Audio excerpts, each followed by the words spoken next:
And on the path, there was people, as far as I can see, they were all chained together. They were all chained up, and they looked like pure skeletons. None of them had flesh on them at all. None of them, and they were all chained together. But then as you look further ahead to where they were going, it was gates. And it was a wall that was so high, and the gates were so high that I couldn't understand. But then I felt something said, look again. I looked. Those were the gates of hell. So the place that I thought was already hell wasn't even the beginning. It wasn't even the beginning. See, I want people to understand. And that was just the intro. I thought I was in hell already. But no. The gates of hell. And people were marching in chains. So it's like they were going through, the place that I was at was before hell. But then it was something so more extreme at the gate once you hit the real dimension in the gates of hell. Now that, I was already terrified beyond being terrified. Okay, there's nothing on this earth that can even calibrate your mind of the fear that you already feel. Because even when I was there, I'm going to remind people, here on earth, okay, you could be going through the toughest situations, whether if you're in a hospital, whether if you're in incarceration, but you always have people to communicate with. You always have fellowship. In that dimension, you can be right next to a person and there is no communication. Because that fellowship comes from God. Just to be able to communicate with someone, just to be able to talk, just to be able to have that comradeship, that bond, that comes from God. So that is stripped away from you. There's no talking to anyone, there's none of those things. So I think I was in pre-hell, but it strips you and gets you so afraid to go to the real experience. And I thought that was the real experience. Okay, and the chain of people, it was so long, and as I looked, kept getting long, growing. And I remember, as I looked around, there were other people standing on the cliff with me. I didn't pay attention, but they were along the edge, right into my left, that circled the cliff. And you heard the people, the skeletons, who were looking back, telling us, do not come. They were screaming, like some of them recognized their family members, some of them recognized certain people, and they were telling them, get out of here, do not come here, please don't come. And I heard things from different languages. I heard stuff in Arabic because I know Arabic, I know Spanish, and I was hearing different and from all cultures, I promise. And they were telling everybody, don't come here. But the fact is, in my mind, I think the Lord put in my heart and said, it's not our choice no more. It's not up to us. He gave, that time is over. That's why we need to make use of our time. That's why I tell everyone who I talk to, and I even recommend, I call it the time challenge. Okay? All you do is take a sheet of paper, and you put world on it, and you put God on it. Then each day, you ask yourself, this is for your own personal use only, you don't have to show no one else. Who had more of your time today? Was it God or was it the world? And at the end of each week, you see who won your time. That'll put a better perspective of where you're spending your time and who you're spending your time with. You know, I learned so many things. I learned more things in hell. It brought me closer to God than anything I learned on this earth. So I'm glad He gave me the opportunity and brought me out of that. Now, the fortunate part was I made it up to the gates of hell, but He snatched me away. He didn't let me go past. But one thing I can tell you, it is a real place.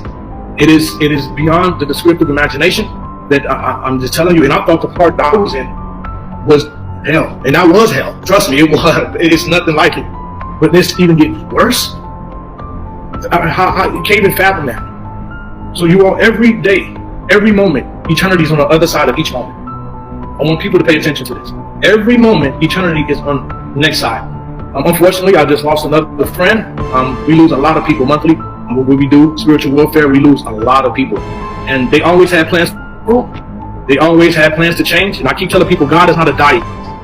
He's not a diet. You know what I mean by that? You know, a lot of people say, well, I'm going to start eating right next week. I'm going to start next Monday. I'm going to start my diet. And a lot of people do that with God. Well, I'm just going to do this week, and then next week I'm going to start following the Lord and start getting it right. Well, you're not promised 5 seconds, so how can you do that? Eternity is waiting for you on each second, each moment. And when I tell you hell in the spiritual life is more real than this life, the sensations of field, all your sensations, everything is magnified times 1,000,000. It is more realistic than this. So I just want people to take it beyond serious. I need people not to just put God first, put Him in the center of your life, in the center of everything that you're doing. Because hell is waiting for you. And the whole point, and a lot of things that I learned when I was in hell, and I was telling you about the familiar spirits and a lot of the spirits and a lot of the giants, there's so many spirits there. There's so many different, hell is highly organized, you all. Hell is organized to a T. They have soldiers for everything. Every addiction, there's a ranking in the army for that. Lust for greed, there's a ranking in the army for lust. Everything, hatred, gossip is organized. And a lot of these things we think is us, but it's really not. But we get attacked and influenced by these things is because we don't have the protection of the Holy Spirit. And when I was in hell, I clearly learned. I saw these familiar, they call familiar spirits. They come from hell, and you can see them descending, and you know where they're going. They turn to it like a mist. They go back and forth, because they're reporting, monitoring spirits as well. They're going all over the place. They go back and forth. They call familiar spirits because everyone, when you're born, you're sent an agent, a spirit, a demon, who monitors you, who watches you, who knows your every move, knows your diet, knows your likes, your dislikes, your comfort, your discomfort, know everything about you. It's kind of like data mining, what the government does. And what happens is, if you have a psychic, that's what they call mediums, okay? They don't know nothing about you, but what happens is their demon or familiar spirit is communicating with the other person's familiar spirit. So it makes it seem like the medium or the psychic knows about you, but there's nothing but two demons communicating with each other, telling the medium about you. It's all a trap. It's all a trap. That's why you test every spirit, test everything, because I saw in hell, like I'm telling you, these things are everywhere, and constantly, it's so fast, they're constantly so back and forth, so sending messages, and they report. They have leaders, they have captains, they have generals that they report to. And the Lord showed me all of these things. And people, one thing too, do not get comfortable in any situation. What I mean by that, you need to start getting comfortable with being uncomfortable. I know every day is a fight for me, every day. Because after I had my first experience, when I came back to, thank the Lord, he brought me back after I seen the gates of hell, and I stood at the gates of hell. I was right there, and I knew I was going. And the scariest part was, I knew it. I was supposed to be there.